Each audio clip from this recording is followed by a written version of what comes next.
아스트라제네카 백신의 혈전 증세.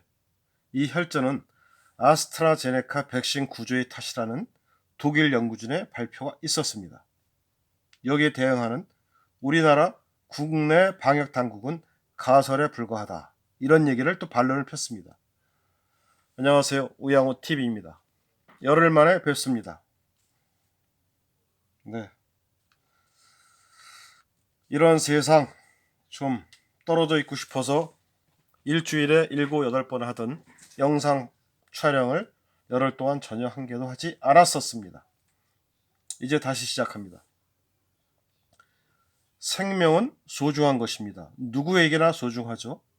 자, 생명에 관여되는 백신, 접종, 예방주사 할 거 없이 99% 이상 안전하지 않으면 접종을 멈춰야 합니다.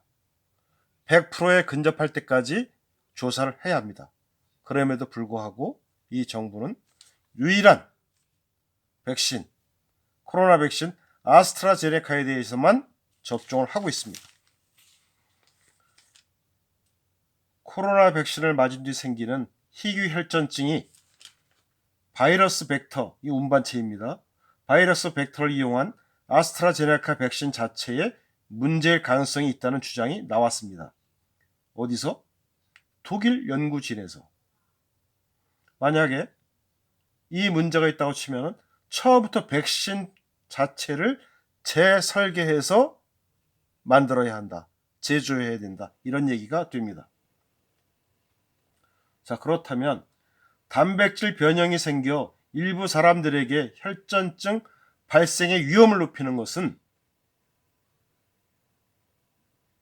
이 백신 설계를 완전히 다시 해야지만 가능하다. 이러한 주장에 대해서 국내 방역 당국과 의료 전문가들 아직 더 많은 근거가 필요하다. 자, 문제가 발생하면 어떻게 해야 되죠?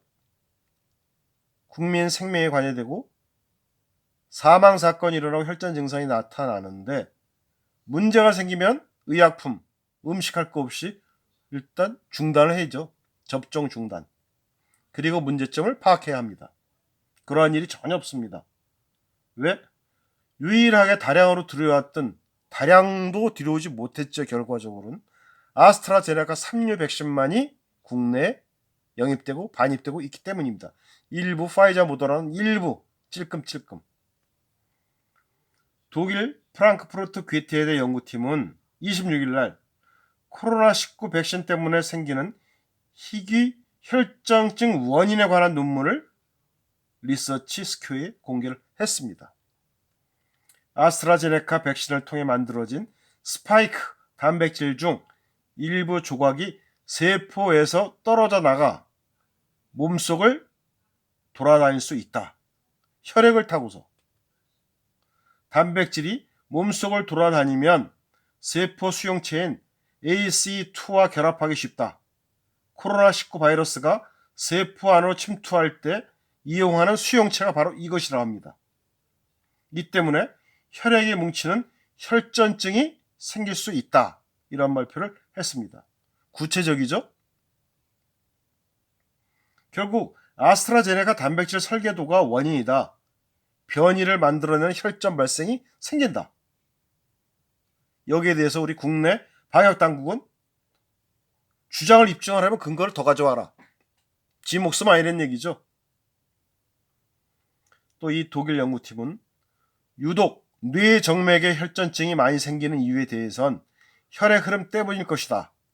혈액 흐름의 가능성이 있다. 뇌정맥은 혈류가 비교적 오랜 기간 정체하는 곳이다. 머리에 있는 혈관들은 이 혈류들이 많이 정체하는 곳입니다. 그래서 다른 곳에 비해 혈액이 활발하게 흐르지 않기 때문에 혈전이 쌓일 수 있다. 이런 걸 가지고서 우리나라 방역당국은 여러 가설 중에 하나다. 근거를 더 가져와라. 이상이 있으면 조사하고 검증하고 일단 멈추고 확인한 다음에 국민에게 접종을 해야 되는 거 아니겠습니까? 또 이러니까 의심이 하나 듭니다. 문재인이가 미국 갈 때 과연 아스트라제네카를 맞았나?